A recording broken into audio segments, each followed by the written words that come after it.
Good morning, good evening, good afternoon. It's 5 p.m. in Indonesia. It's an honor for me to be able to talk, share, and learn together with all of you around the world. So today, I've been listening to David and Deepak discussion. I couldn't agree more in regards of the use of blockchain and how to apply it in agriculture sectors. And allow me to share what we are doing so we can have a very fruitful discussion toward the end. So I'll share some slides that I prepare for this session so we can have clarity on what we are doing. So Hara itself is established back in 2018. Uh, why I established Hara? Because I own the big data analytics company, which has a mission to solve a data problem in Indonesia and Southeast Asia and around the world. That because we believe the more people share about the data and the more value that we can unleash.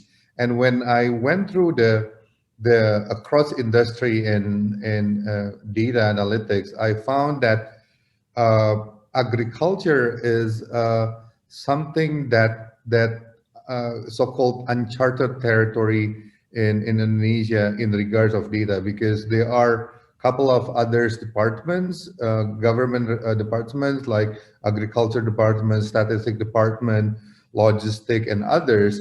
They have a discrepancy of the data of each commodities in Indonesia, which cause a lot of different policies, and that actually makes both sides of the world, which is the consumer and farmers themselves, getting less benefit from the policy itself. We saw the opportunity in the nutshell and the surface, but deep inside my heart, I really would like to give back to the society which grew me when I was still young.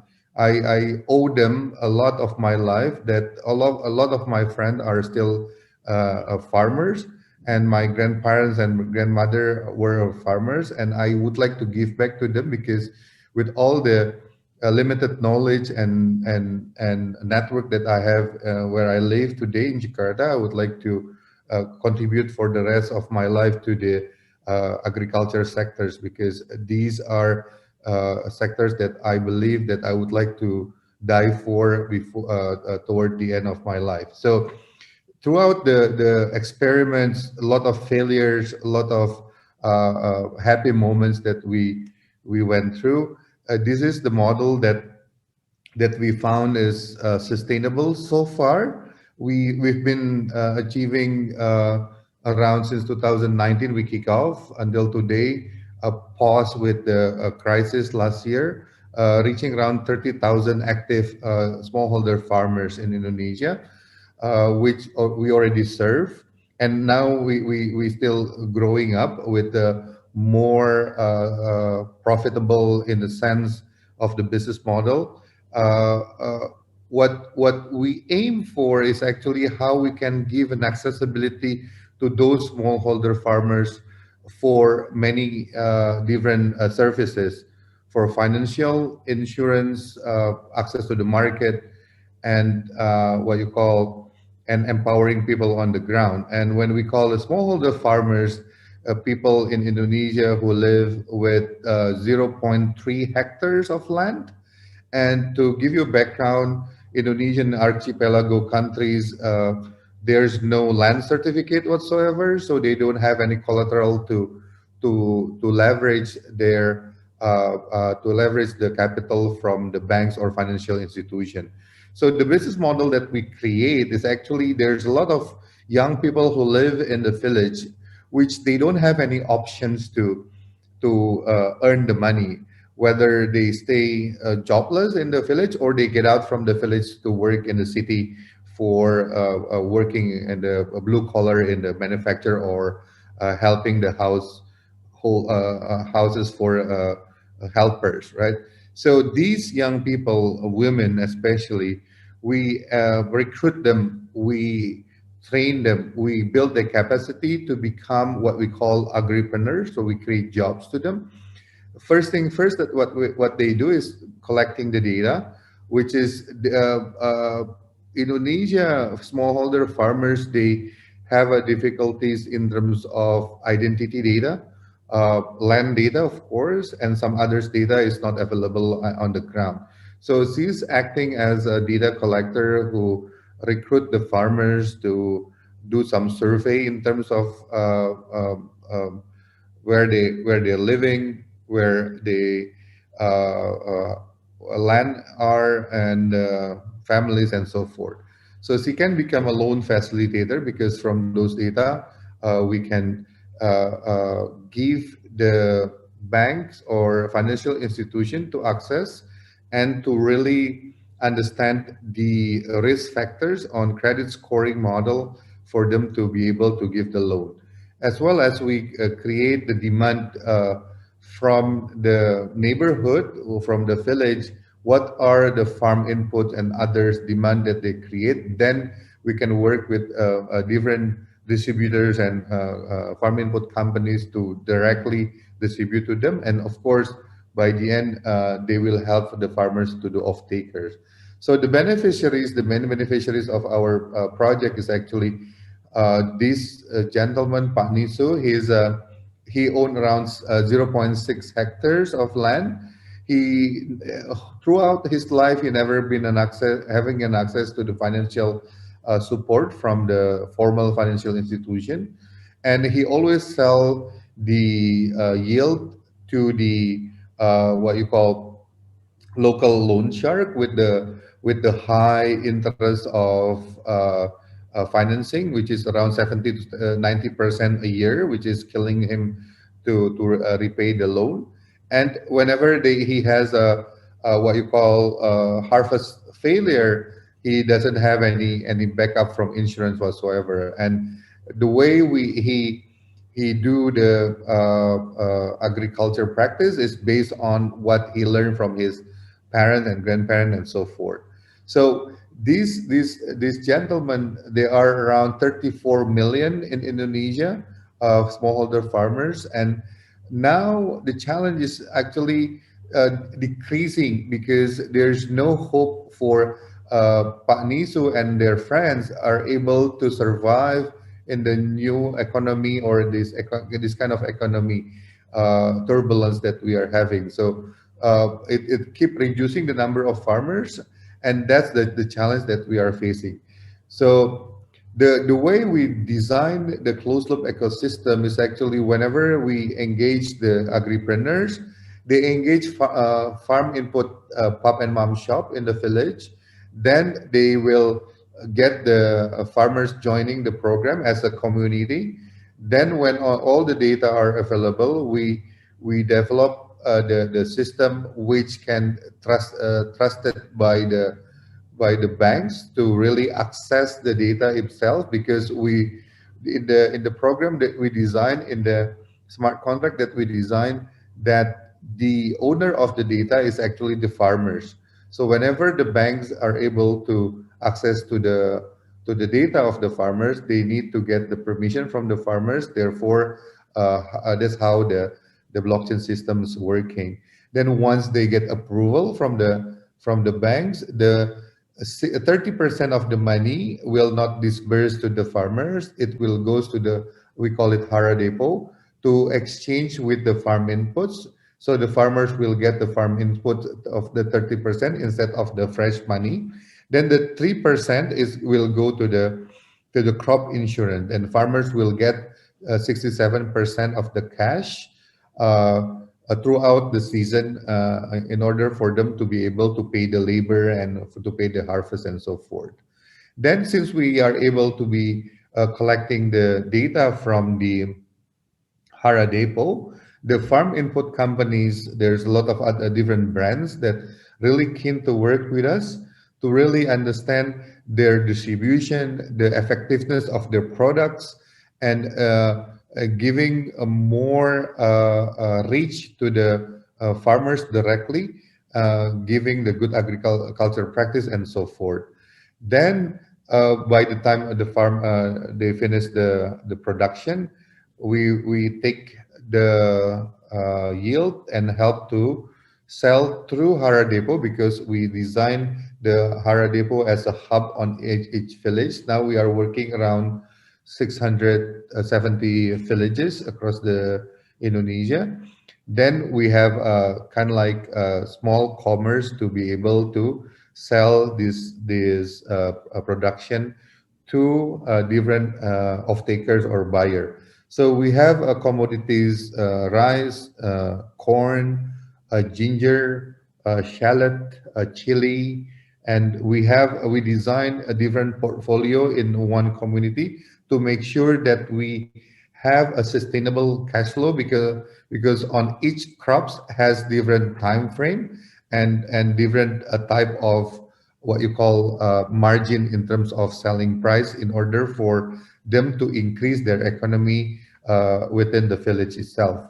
So the way it works, the loan origination as our first services to the farmers is actually every farmers get digitalized identity is using the standard KYC of banking with the one-time password to make sure that it's verify the what you call the numbers, contactable information, and the farmers themselves with the agripreneurs will go around the farmland to really do what we call land tagging, so we can have clearly where their land is, because we found a lot of farmers they know their land, but they don't know exactly the size of the land in terms of the normal metrics like what we know, like hectares or acre and so forth, because in Indonesia there are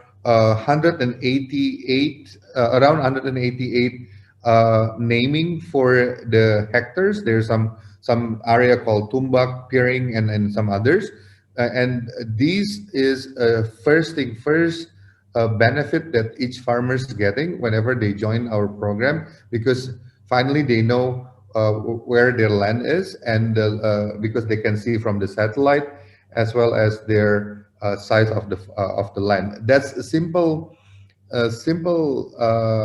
features, but it does give benefit to them right away whenever they join the program before other features or other services given to them, right? And once we know exactly the land, we work with a couple of different satellite company, nano satellite and micro satellite, to really monitor what's going on the land, because we really need to make sure that we know where we need to deploy our team for the scheduling for the harvest scheduling, because there's some efficiency in terms of logistic cost.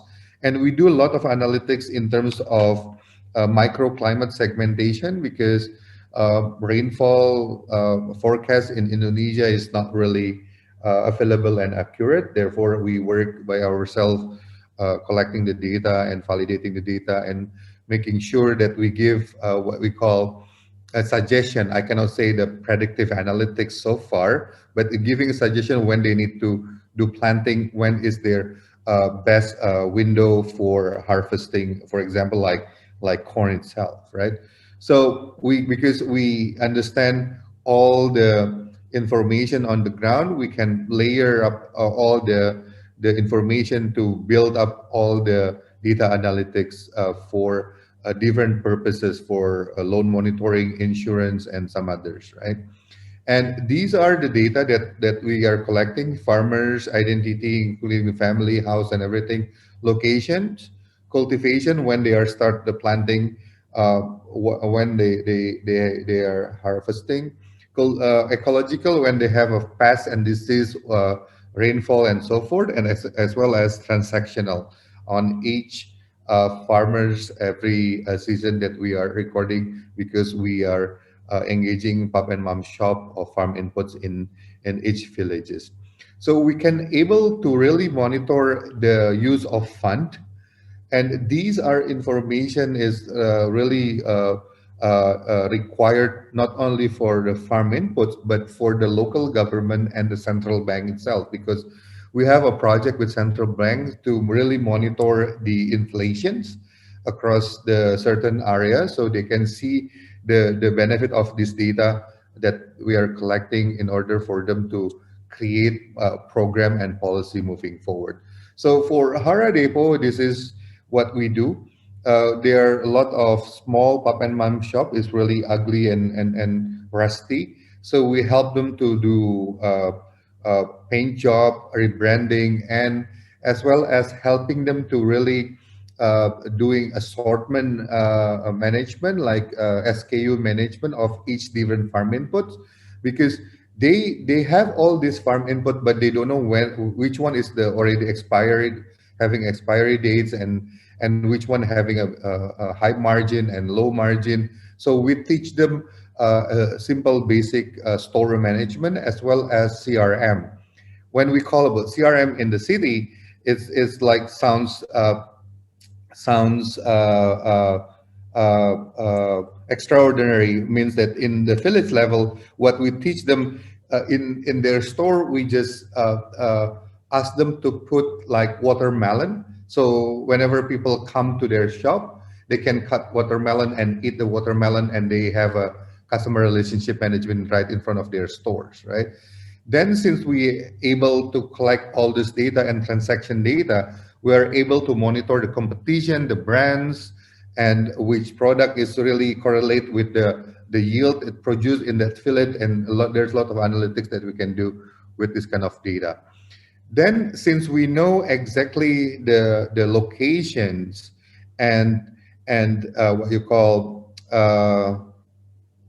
all other data, including the risk factors in that village, we are able to work with an insurance company, and we do digitalization of the claim.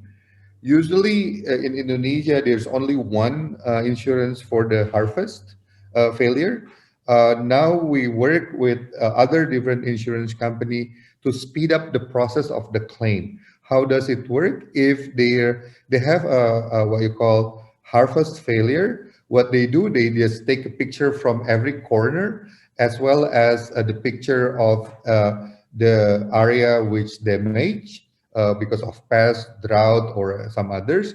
Then it upload to our system, and it does help us to verify in the very quick manner. Within 2 weeks, we're gonna disperse the claim that they are having, because we already able to verify and validate whether it's correct or not in terms of the claim itself. So toward the end, of course, we help them to do collect the products, and we help them to directly sell to the big company like Charun Pokpan and some others big maize company for corn and others commodities as well. And with this, the agripreneurs will get the incentive of every transaction that we have from the banking. We work with three big banking and peer-to-peer lending and so forth. Insurance, we work with one company. For off-taking, we work with a couple different companies, I think more than 10. For the what you call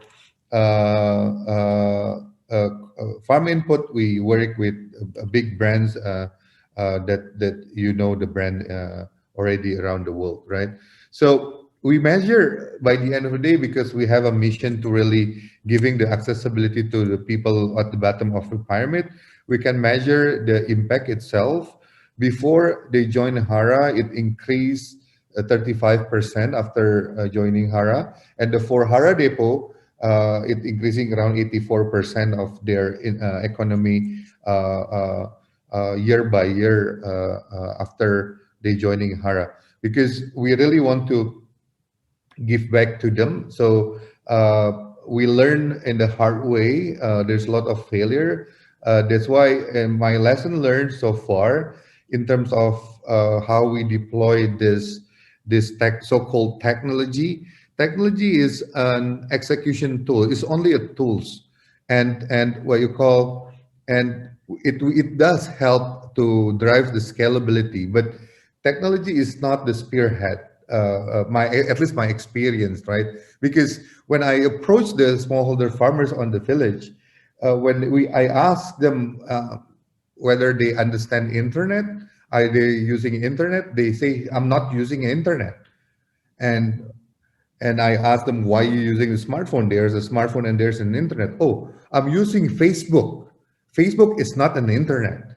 So the understanding of the technology itself is depend on what the benefit for them. Therefore, what we promoting to them, what we engage to them is really what kind of benefit that they can get right away. For example, like if you join us, you will see right away your land, as simple as that. Then once you see your land and you really claim this is your land, and after verified by the neighbor, the owner of the neighborhood neighbor land, they will get an option to get an access for the financing and insurance and so forth and so forth. So the second learning that I experienced, actually empathy is not enough for creating social engineering. What I mean in here, when we learned about product development in digital world, is we learn about lean startup and some others methodology, right? Design thinking. I think my at least my experience, I need to live there, because what we found based on survey, interview, observation whatsoever, it never get into the real problems of those farmers, right? So I dedicate myself and my family moved to the small village back in 2018 to really discover I'm become a farmer myself, to really understand the context, the thinking, the relationship with people in the village, and the tough and the happiness of them, right? So if I say that they are not happy, no, they are happy. If I said they're having a problem, they don't seem having a problem. Even with the loan shark is 70% interest per year, but they still can survive with their life.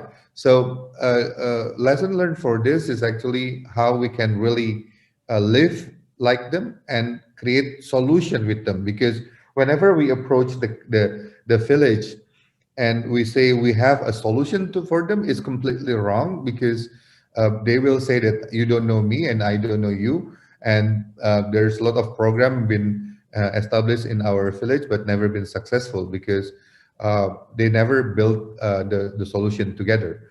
And the third lesson learned is actually social impact is the focus, but need to balance with the profitability to ensure the sustainability. Because to be able to scale, yes, of course, we have an investors, we have series of investment, but the drive that I'm executing is actually how can we really having a clear clarity of unit economy to make sure that we have a profitability, although we can delay some profitability, but it has a more clarity to them, right? So those are a lesson learned. And after we discover and we scale in a certain stage, we found that this is not enough completing the picture and the use of the technology of the farmers, right? So we've pushed further to create more scalable impact. Then I start the research on how we can really leverage the technology that we've been built, and how we can really help the farmers to increase the value of what they produce, right? So it starts with the story of every wellness, talking about the third revolution after all this internet and all the 4.0 revolution is come into the wellness revolution, where people are more cautious and more curious in terms of the ingredients that they are having, right? And especially as simple as people will look at the expiry date, of course, whenever they buy a product. Now we work on one project with central bank and some other institution in Indonesia, how we can really increase the trust of the quality of the product itself, right?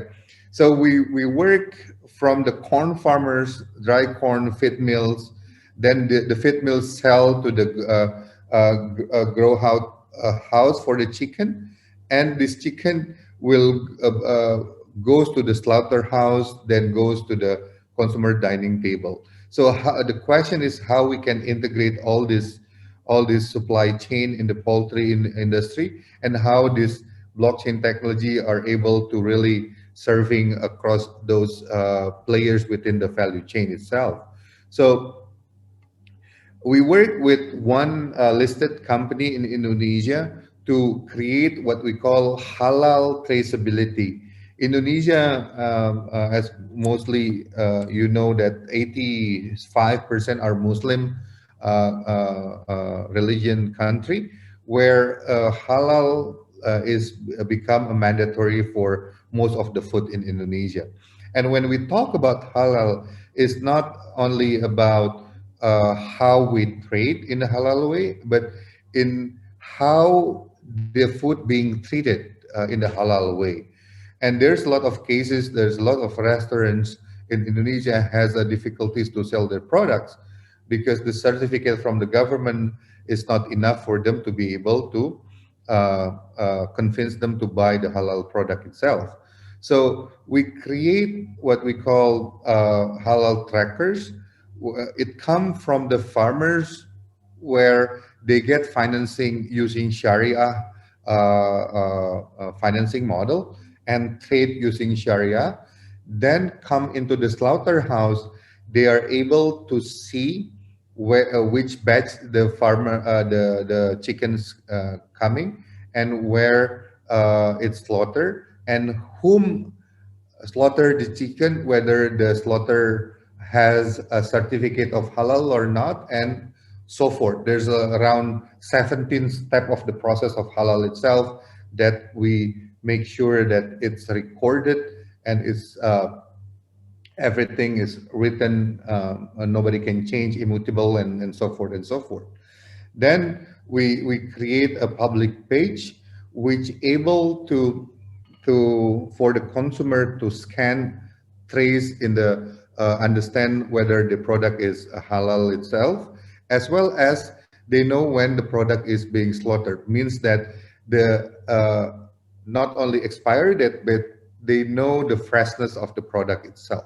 So this company is listed company and the smart, and the question when the company doing the traceability, what is the value for the company?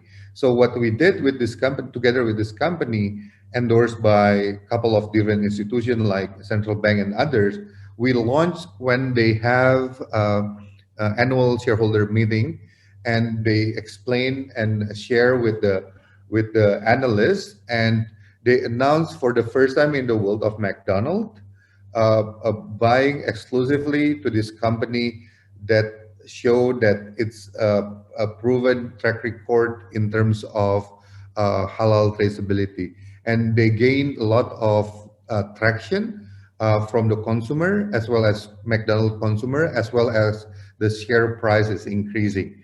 So this is one of the example of we push forward from the farmers getting accessibility and to the big company as well as the chain like McDonald's, which they would like to sell more to the Muslim community in Indonesia. So far we've been recognized by Amazon 2019. CTO himself, Werner, select us to become the first startup in the world to be to create a video. Now Go Build. You can search in YouTube. There's a Now Go Build series. Now they have a season 2. And 2020 we get an award in ASEAN as an inclusive business for Hara. And for the last, I would like to show you a video to give you illustration how we work on the ground. Hara is an amazing tech company here in Jakarta that has come up with a solution. With their tech, they connect rural smallholder farms with banks and distributors of goods.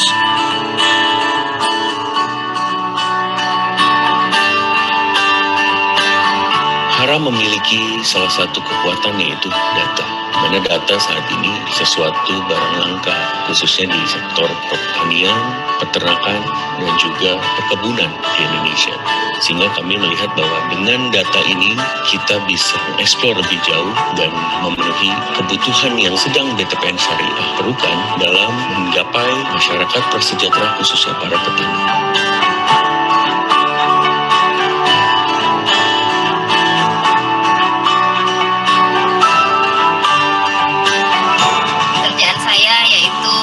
Petani dan juga tagging lahan.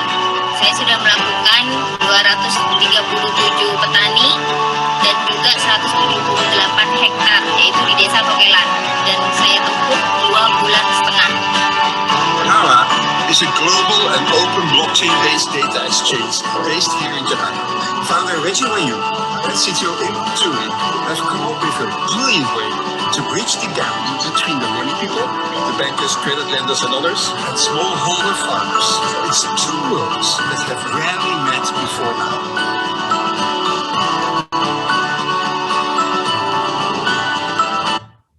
Okay, so that's the presentation that I have for all of you right now. So let's have a discussion, share me some thoughts, feedbacks, and any initiative for collaboration, because we believe we cannot do by ourselves, and there's a lot of area that we can improve as well. So Deepak. Makasih, Pak, makasih, super. Thank you. Totally touched. Like, I've been following you, like, having chats with you on and off, right? And believe me, like, Indonesia is another country which I call home. And I'm so excited of beautiful things you are doing there. And thank you for taking care of millions of farmers in Indonesia, Pak. Pak, because of like, little bit of time issue, because like, I didn't want it to stop you because you were talking so well and it was so exciting. We'll share the questions and feedback from the audience with you. But I can tell you one thing, Pak Regi, you are doing something for my heart. That's Indonesia. Makasih. Thank you, Pak. Thank you. Thank you all.